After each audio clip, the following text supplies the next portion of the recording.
धार्मिक एवं आध्यात्मिक शिव की नगरी वाराणसी में वैदिक सनातन धर्म व संस्कृति को अभिसंचित करने के पावन उद्देश्य हेतु ध्यान योग सिद्धाश्रम की स्थापना पूज्य गुरुदेव श्री स्वामी कमलेश्वरानंद जी के पावन सानिध्य में किया गया है। ऋषि मुनियों, साधु महात्माओं, संत मनीषियों की इस पवित्र धरती पर धर्म की स्थापना और लोक कल्याण के लिए हर युग में किसी न किसी रूप में ईश्वर का प्राकट्य होता आया है और पवित्र आत्माओं में ईश्वर का अंश उतरता आया है। आज के युग में भी पूज्य गुरुदेव श्री स्वामी कमलेश्वरानंद जी अपनी चैतन्य ऊर्जा से संपूर्ण जगत में सत्प्रेम की धारा प्रवाहित कर रहे हैं। पूज्य श्री की चैतन्य चेतना से साक्षात दिव्य सदग्रंथ ब्रह्मवाणी का अवतरण हुआ है, जिससे मानव का कल्याण हो सके। दीक्षा, साधना, ध्यान योग, सिद्धि प्रदाता एवं समस्त मूलभूत समस्याओं का निराकरण उपलब्ध कराने वाले पूज्य गुरुदेव श्री स्वामी कमलेश्वरानंद जी का लक्ष्य है पृथ्वी पर प्रेम की उपासना, आत्म जागरण और समस्त प्राणियों का आनंदमय जीवन। ऐसा जीवन जो शारीरिक, मानसिक, आर्थिक, पारिवारिक हर प्रकार के तनाव व दुखों से पूरी तरह मुक्त हो। इसके लिए पूज्य गुरुदेव श्री स्वामी कमलेश्वरानंद जी विभिन्न प्रकार की दीक्षाएं अनवरत प्रदान करते आ रहे हैं।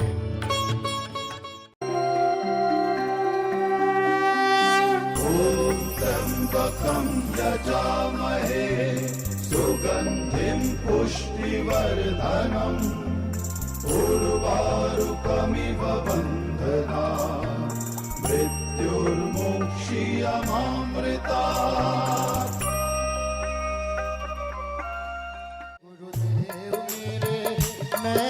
पुकारे मेरे आंसुओं की लाज रख ले।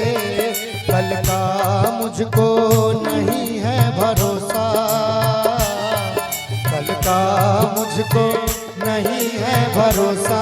मुझे दर्द तेरे आज रख ले। गुरुदेव मेरे नैना पुकारे।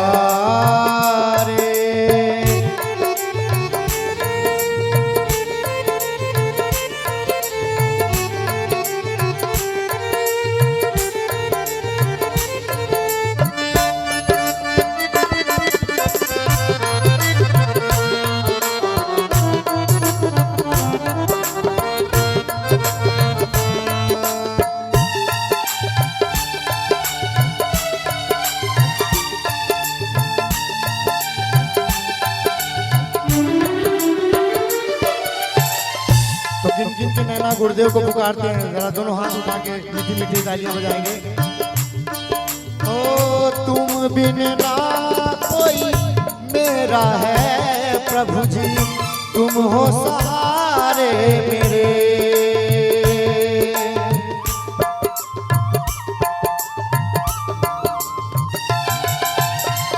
तुम बिन ना कोई मेरा है प्रभु जी, तुम हो सहारे मेरे। आस में तेरी जिए जा रहा हूँ, तुम हो किनारे मेरे।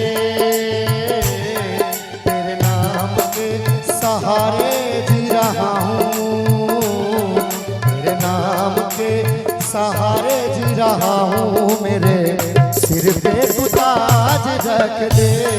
गुरुदेव मेरे नैना पुकारे, मेरे आंसुओं की लाज रख ले। गुरुदेव मेरे नैना पुकारे।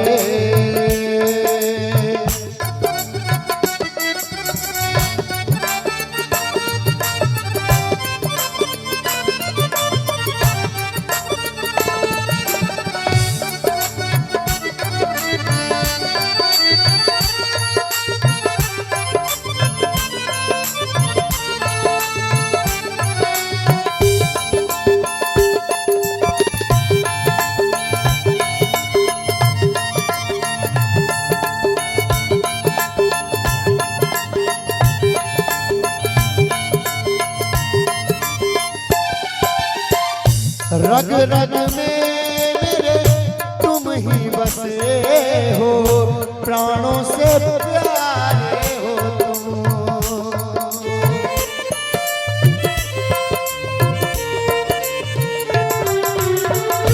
रग रग में मेरे तुम ही बसे हो, प्राणों से प्यारे तुम। कोई जहां में हमारा नहीं है, बस हमारे हो तुम। मेरे आंसुओं की एक एक बूंदे, मेरे आंसुओं की एक एक बूंदे मेरे सुर और साज रख ले। मेरे आंसुओं की एक एक बूंदे मेरे सुर और साज रख ले। गुरुदेव मेरे नैना पुकारे, मेरे आंसुओं की लाज रख ले। कल का मुझको नहीं है भरोसा, मुझे दर्द तेरे आज रख ले। गुरुदेव गुरुदेव गुरुदेव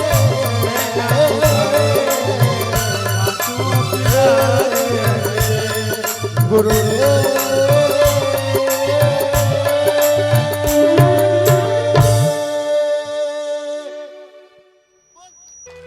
गंदा पात्र कभी उपयोग में लाया नहीं जाता है, उसे साफ किया जाता है।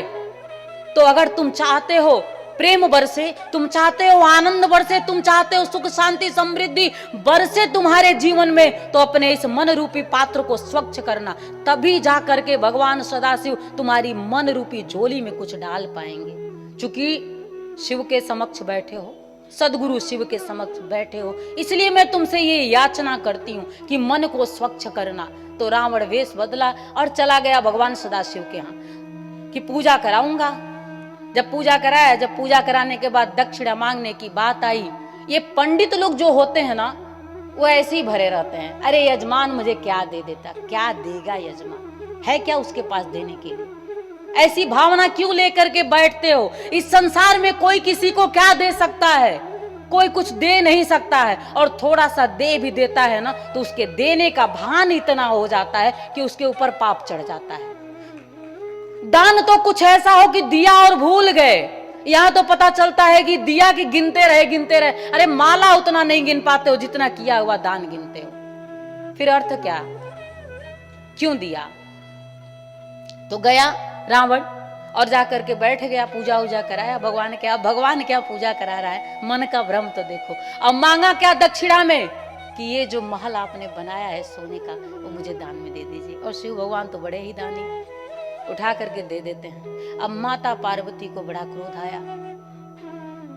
उन्होंने सोचा कि अब देखो, ये मैंने कह के बनवाया था और इन्होंने दान में दे दिया। दान में शिव जी दयालु हैं, दान दे देते हैं ऐसे ही। लेकिन उसके जो रावण ने लोभ किया था, आगे देखिए क्या होता है। अब पार्वती जी को गुस्सा आया और उन्होंने भगवान विष्णु को याद किया। मन में उन्होंने याद किया कि ये शिव ने क्या कर दिया। विष्णु आते हैं, जब आते हैं तो माता पार्वती का क्रोध शांत हो जाता है। क्योंकि हमारे समक्ष जब कोई आता है, ऐसे ही करना भी चाहिए। कुछ लोग तो ऐसे भी होते हैं कि कोई आगंतुक आ भी जाए तो भी वो अपनी चेतना को भूले ही बैठे रहते हैं और अपनी उसी स्थिति में बने बैठे रहते हैं। वो भी जान जाता है कि घर में कलह मचा हुआ है। लेकिन विष्णु जी आए और जब उन्होंने समझाया तो माता पार्वती शांत हो गई। जब शांत हो गई तो शिव को ये भान हुआ कि ये मैंने तो इनके लिए बनाया था और मैंने दान दे दिया है रावण को। वेश बदल के मेरा शिष्य आया और मैंने दे दिया। ऐसे ही यहाँ शिष्य आते रहते हैं, मांग मांग के लेते जाते हैं और जब झोली भर जाती है तो भूल जाते हैं और फिर खाली हो जाती है, फिर गुरु जी के पास आ जाते हैं। क्या रावण जैसी स्थिति बना लिए हो मन की? वही चाहते हो क्या जीवन में? वहां से फिर शिव सोचते हैं कि अब इसने गलती तो कर दी है। फिर माता पार्वती को कहते हैं, हनुमान के रूप में जो आप मानते हो कि भगवान सदाशिव हनुमान जी जो हैं वो शिव के ही रूप हैं, तो उन्होंने माता पार्वती से कहा कि जब त्रेता में राम के रूप में भगवान आएंगे, उस समय मैं हनुमान के रूप में आऊंगा और पार्वती तुम मेरी पूछ बन जाना और मैं इस सोने की लंका को जला दूंगा। फिर हनुमान के रूप में भगवान राम के साथ वो आए हैं। उन्होंने एक पंथ दो काज किया है उन्होंने। चूंकि भगवान राम को इष्ट मानते ही हैं, अहरनिश भजते ही रहते हैं, तो भक्त के रूप में रहने का एक सौभाग्य भी इस घटना से उन्होंने प्राप्त किया है। भक्ति अपने आप में अपरंपार अद्भुत चीज है, इसे छोटा मत समझना। गुरु को देख करके तुम, गुरु जी की तो बात छोड़ दो, हो सकता है आप मुझे देख करके आपके मन में ऐसी बात आती हो कि यहाँ बैठना, नहीं, कुछ भी नहीं है ये। अगर भक्ति है तो सब कुछ है, भक्ति से ही शक्ति है, और अगर भक्ति नहीं है तो कुछ है ही नहीं। क्योंकि फिर तो भान रहेगा वही जो तुम कचरा ढोते रहते हो दिन रात अपने मन में। भक्ति आई तो बहुत कुछ मिल जाता है। तो फिर वहां उन्होंने भक्ति भी किया है, और जो लोभ की लंका थी, सोने की लंका नहीं, रावण की लोभ की जो लंका थी, उसे हनुमान जी ने जला करके खाक कर दिया।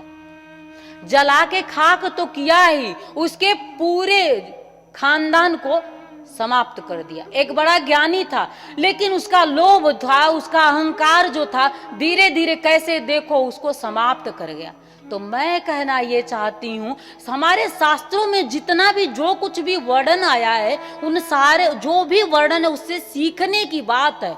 ये घटना, ये कहानी ये बताती है कि लोभ में नहीं आना है। किसी के महल को देखना है तो लोभ में नहीं आना है, क्योंकि लोभ से हमारे जीवन का निर्माण नहीं होने वाला है। तुम्हारे घर में अगर तुम सूखी रोटियां पकाते हो, तुम्हारा पेट उसी से भर जाए तो ज्यादा अच्छा है। दूसरे के कटोरे में दूध रोटी देखोगे तो ये सूखी रोटी तुम्हें दुख देगी, क्योंकि तुम्हें उसको खाने की इच्छा नहीं होगी, तुम तो कहीं और देखना शुरू कर दिए हो। और मनुष्य की आज यही स्थिति है, जो कुछ भी मिला हुआ है उधर उसकी दृष्टि ही नहीं है, जो उसकी झोली में नहीं है उसी ओर वो बस ताके पड़ा हुआ है। कैसे सुखी होगा? सुखी होने के लिए समर्पण में आने की जरूरत है। या तो तुम बुद्ध की तरह संकल्प भी ले सकते हो। बुद्ध ने संकल्प लिया अपदीपो भव का, और उन्होंने अपनी आत्मा को जागरण दे दिया। ऐसा संकल्प, शिव संकल्प जब जागृत हुआ तभी उठे।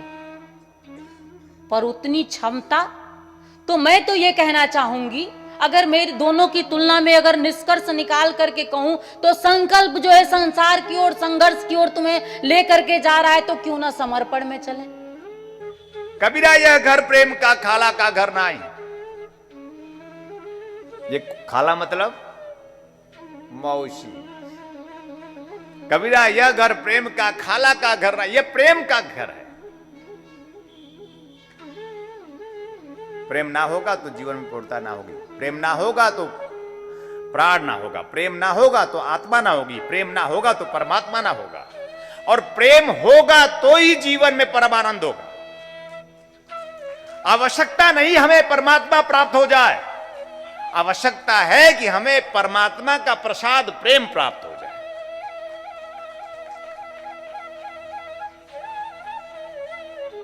एक दिन मैंने उनसे कहा 2012 में, प्रभु मुझे ऐसा लगता है प्रेम और प्रभु में कोई अंतर नहीं है।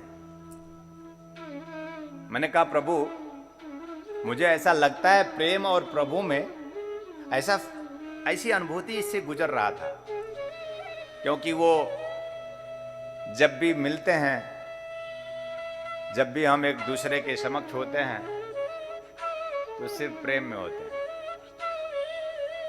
प्रेम के पलों में ही परमात्मा पुरुष जीव के समक्ष चैतन्य होता है। प्रेम ना हो, परमात्मा का पता हमें पता है, लेकिन बिना प्रेम के पता होने के बावजूद भी हम उस पते पर पहुंच नहीं पाते। कभी कभी मैं उनको बहुत बुलाता हूं और नहीं आते, और कभी कभी बिना बुलाए चले आते हैं।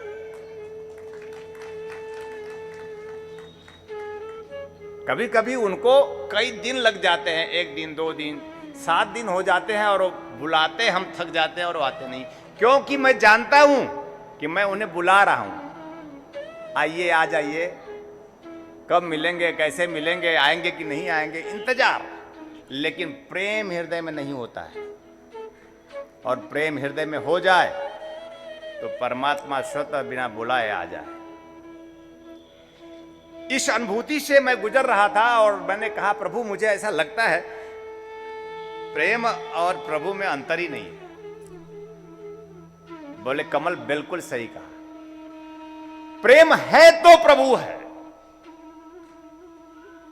क्या आवश्यकता है आपको? प्रेम की। हर एक जीव प्रेम चाहता है। बताइए आप अपने घरों में प्रेम चाहते हैं या नहीं चाहते?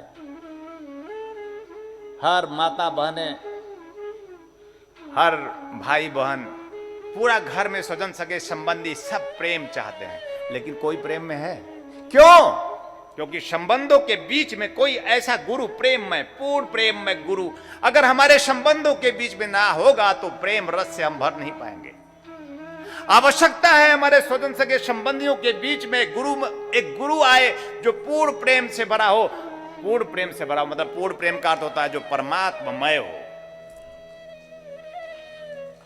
बोले परम पूज्य गुरुदेव की, परम पूज्य गुरुदेव की, परम पूज्य गुरुदेव की। जय श्री नारायण, जय श्री नारायण, हर हर महादेव। इस जो भी आपके पास ज्ञान है उस ज्ञान के भ्रम से मुक्त हो जाइए। आपको ज्ञान है ही नहीं, ज्ञान पोथी में नहीं है, ज्ञान पोथी में नहीं, ज्ञान बाहर नहीं है, ज्ञान भीतर है। और भीतर का ज्ञान अभी निकला नहीं है, और भीतर का ज्ञान तब प्रकट होगा जब हम प्रेम में होंगे। और किसके प्रेम में होना है? प्रेम एकमात्र सद्गुरु से होना है। सद्गुरु से प्रेम ही हमें सदाशिव को साक्षी करा सकता है। सद्गुरु से प्रेम ही हमें उस परमात्मा को प्रकट करने की शक्ति और क्षमता देता है। सद्गुरु का प्रेम ही हमें अपने आप में ओम पूर्णमदः पूर्णमिदम् कर देता है। यह हमारे जीवन का सौभाग्य है। सद्गुरुदेव भगवान निखिल परमहंस स्वामी निखिलेश्वरानंद जी हमारे जीवन में आए और उनको देखा मैंने और प्रेम हुआ। गुरु को देखें और प्रेम हो जाए। प्रेम कोई ऐसी चीज तो नहीं है कि लेंगे और देंगे। अगर हमारा मन निश्चल होगा, मन का दर्पण साफ होगा, मन पावन और पवित्र होगा तो हम प्रेम कर जाएंगे। निश्चलता ना होगी तो प्रेम ना होगा, निश्चलता ना होगी तो प्रभु भी ना होगा। और एक बात और ध्यान रखना, निश्चलता ना होगी तो भगवान सदाशिव की निश्चिंतता भी ना होगी। वह निश्चिंत है, निर्द्वंद्व है, निर्विकारी है। अगर निश्चल प्रेम होगा तो भव भय हारी है। निश्चल प्रेम होगा तो भव भय हारी है। और सही मायने में प्रेम ही ज्ञान है। ज्ञान और कुछ नहीं, प्रेम ही ज्ञान है। प्रेम ज्ञान होगा तो दिव्य सद्ग्रंथों का अवतरण स्वयं में होने लगेगा। प्रेम ही था कि गीता उद्धृत हुई, परमात्मा जाने गए। प्रेम ही था तो रामायण उद्धृत हुई, उच्च कोट के ऋषि वाल्मीकि जाने गए। त्रिकालदर्शी वाल्मीकि अत्यंत शुद्ध विशुद्ध दिव्य पावन और निर्मल निर्झर धारा ज्ञान की बहा दी और राम को अवतरित कर दिया। प्रेम ही है कि हमारे सदग्रंथ सदशास्त्र प्रामाणिक रूप से गुरु शिष्य के बीच में अवतरित हुआ। दीक्षा के माध्यम से हमारे ऐसे ग्रंथियां जागृत हो सकती हैं। दीक्षा के माध्यम से हमारे ऐसे जीवन में प्रेम घटित हो सकता है। दीक्षा के माध्यम से हमारे जीवन में ऐसी संपूर्णता प्राप्त हो सकती है। दीक्षा के माध्यम से हम वो जो चाहते हैं हमारे लिए वह अवश्य ही हम पूर्ण कर सकते हैं। इसलिए प्रत्येक जीवात्माओं को दीक्षा धारण करनी चाहिए। अब ऐसा वैसा वैसा मिलेगा नहीं, जैसा मिला है वैसा धारण करना चाहिए। आप खोज नहीं सकेंगे, आप पा नहीं सकेंगे, आप पूर्ण नहीं हो सकेंगे, लेकिन अगर आप अंगुली पकड़कर चल सकेंगे तो मैं आपको उस पथ पर पहुंचा सकूंगा, क्योंकि आपने मेरी अंगुली पकड़ी है। उस पथ पर गतिशील करा दूंगा, जहां से सत्य का द्वार मिलता है, जहां से परमात्मा का द्वार मिलता है, और जहां पहुंचकर आप अपने आप में अघा जाएंगे। बिना मांगे सब मिल जाएगा। बिन मांगे मोती मिले।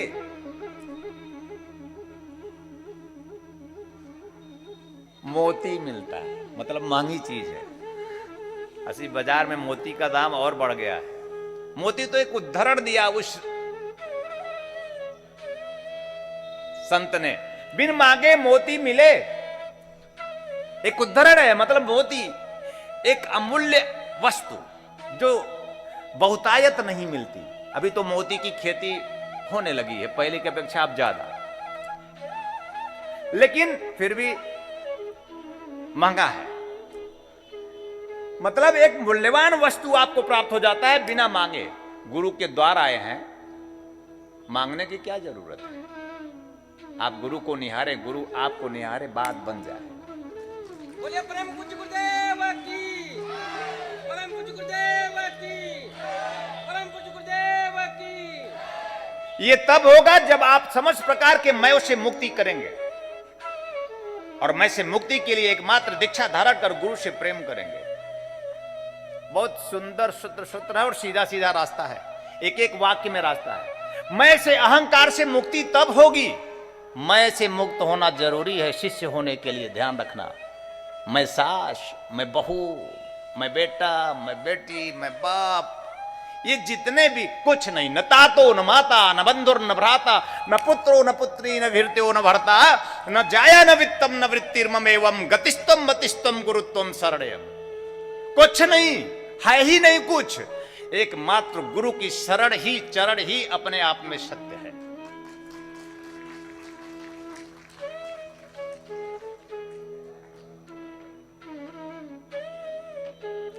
समझ गए तो जीवन अर्थ, और नहीं समझे तो जीवन व्यर्थ। समझ गए तो जीवन अर्थ, और नहीं समझे तो जीवन व्यर्थ। एक चंदूमल जी थे। चंदूमल अपने गांव जाने के लिए नाव पर बैठे। ज्ञानी थे चंदूमल। ज्ञानी चंदूमल नाव पर बैठे और नाव वाले से पूछे, कुछ पढ़े लिखे हो, भाषा वसा आती है? तो उसने कहा, बस जो बोलता हूं वही आती है, जो भाषा हम बोलते हैं वही मुझे आता है, उसके अलावा और मुझे कुछ नहीं आता। तो चंदूमल कहते हैं, 4 आना जिंदगी तो तुम्हारी व्यर्थ है, 4 आना जिंदगी व्यर्थ। तो वो मुस्कुराया मल्लाह। फिर कुछ दूर आगे बढ़े तो ज्ञानी को खजुली बहुत होती है। वो सोचता है कि हरा दूं तब मैं अपने मैं को सिद्ध कर लूं। इस सामने वाले से प्रश्न करूं तो ये जब नहीं बता पाएगा तो मैं खुश हो जाऊंगा। ये ज्ञानी जो होता है हमेशा दूसरे को हराने की अवसर खोजता है, कोई मिल जाए तो मैं अपना ज्ञान बगाड़ दूं। पूछता है कि पढ़े लिखे हो, गणित वणित आती है? कोई गणित आती है? तो कहता नहीं, 2 आना और +2 आना 4 आना ये जोड़ लेता हूं। अब इससे ज्यादा तो कुछ नाव में मिलता नहीं, और इससे ज्यादा मुझे आवश्यक भी नहीं है। 2 आना +2 आना 4 आना दे दो, पार हो जाओ। तो कहता है कि चंदूमल कहता है कि तेरी जिंदगी तो 8 आना व्यर्थ है। कुछ दूर और चले तब तक संयोग बसात तूफान आ गया। तो मल्लाह पूछता है, तैरने आता है चंदूमल? तो बोले नहीं, मुझे तो तैरने नहीं आता। तो चंदूमल कहते, तेरी जिंदगी तो 16 आना व्यर्थ। अब मैं तो चला। और मल्लाह कूद के तैर कर निकल गया पार, और नाव डूब गई और चंदूमल हो गए बेड़ा पार। तो हमारा ज्ञान हमें डुबाता है। हम गुरु के समक्ष एक बच्चे की भांति, एक भोले शिशु की भांति जाकर बैठ जाएं और टुकुर टुकुर निहारें और पूरा जीवन पूर्ण कर जाए। आपके किसी ज्ञान की आवश्यकता नहीं गुरु को, गुरु ज्ञान चाहता ही नहीं। ये जो मैं बोल रहा हूं इसकी आवश्यकता भी नहीं। मैं तो बस एक ऐसा गुरु हूं कि सच कहता हूं कि आप मुझे देख लो और मैं आपको देख लूं, अंदर बात बन जाए, अंदर बात बन जाए, अंदर बात बन जाए, उसके लिए आपका मन शुद्ध होना चाहिए। अगर आपके और मेरे बीच में आपका मन खड़ा हो जाएगा तो हम तो तन मन से पार रहते हैं प्रिय। अगर आपके और मेरे बीच में तन और मन खड़ा हो जाएगा तो हम तो प्राण आत्मा है प्रिय। तुम में रहते हुए सदियों से मैं तुम में विराजमान हूं। जब जब तुमने जन्म लिया तो मैं आत्मस्वरूपम प्राणस्वरूपम में वह सदगुरु सदाशिव विराजमान है, लेकिन मुलाकात नहीं हुई। कई कई जन्म लिया और तुम्हारे लिए आता रहा। चलो ठीक है, यही जन्म सही, यूं इस जन्म को पूर्ण कर लो। ये तुम्हारे जीवन की धन्यता और पूर्णता और सिद्धि और सफलता होगी।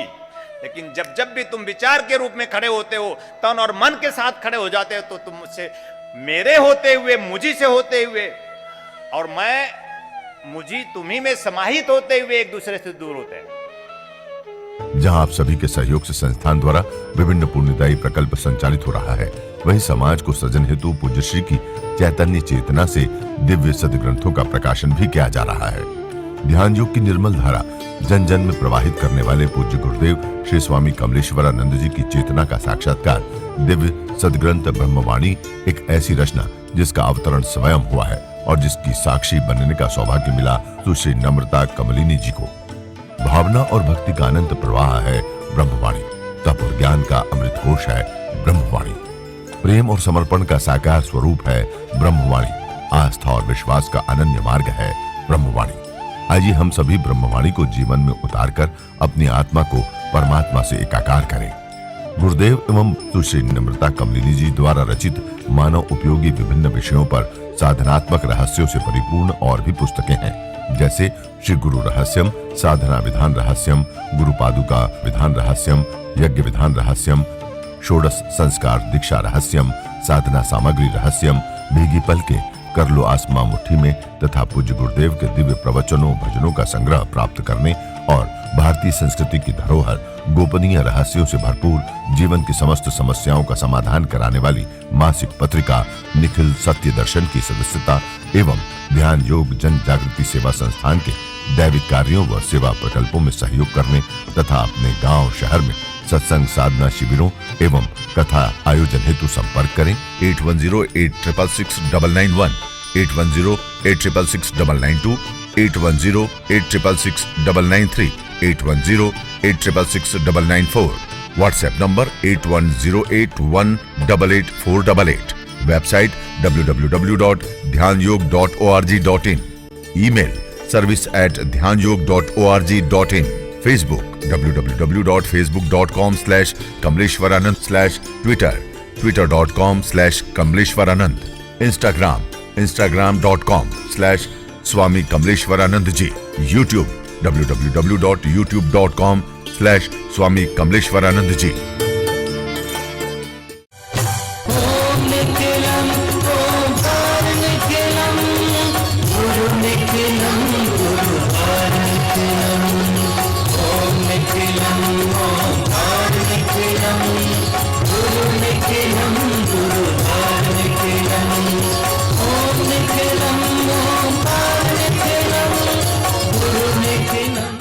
आपके लिए लेकर के आए हैं आराम दिव्या चूर्ण। पेट की सभी समस्याओं के लिए रामबाण इलाज। यह आयुर्वेदिक परीक्षित गैस हरण चूर्ण है। किसी भी उम्र में होने वाली व्याधियों का नाश करती है। खुलकर पेशाब लाना, पुरानी से पुरानी कब्ज, उदर दोष, आंतों के दोष एवं पाचन तंत्र में यह अति लाभकारी आयुर्वेदिक औषधि है। इस चूर्ण का सेवन करने से कोई बीमारी नहीं होती। यह गैस हरण चूर्ण नित्य रात्रि में भोजन के बाद सोते समय 1 चम्मच चूर्ण 1 गिलास कुनकुने पानी के साथ लेकर सो जाएं। फिर देखिए चमत्कार। ऋषि फार्मेसी लेकर के आए हैं अमृत क्वाथ। कायाकल्प की विशेष औषधि। यह आपके शरीर को पूर्ण रूप से स्वस्थ करने के लिए आपके रक्त को शुद्ध करता है और शरीर के विषैले पदार्थ को बाहर निकालता है। मोटापा कम कर आश्चर्यजनक शारीरिक परिवर्तन कर पूरे शरीर को स्वस्थ और सुंदर बनाता है।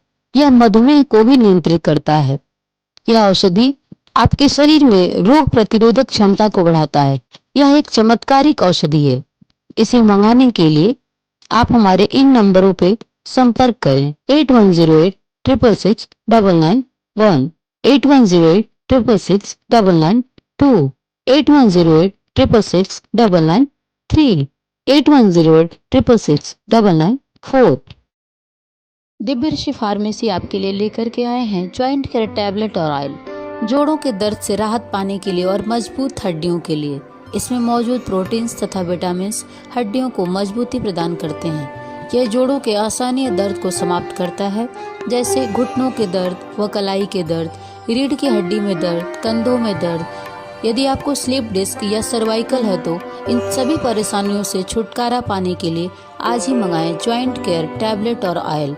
मंगाने के लिए आप हमारे इन नंबरों पे संपर्क करें।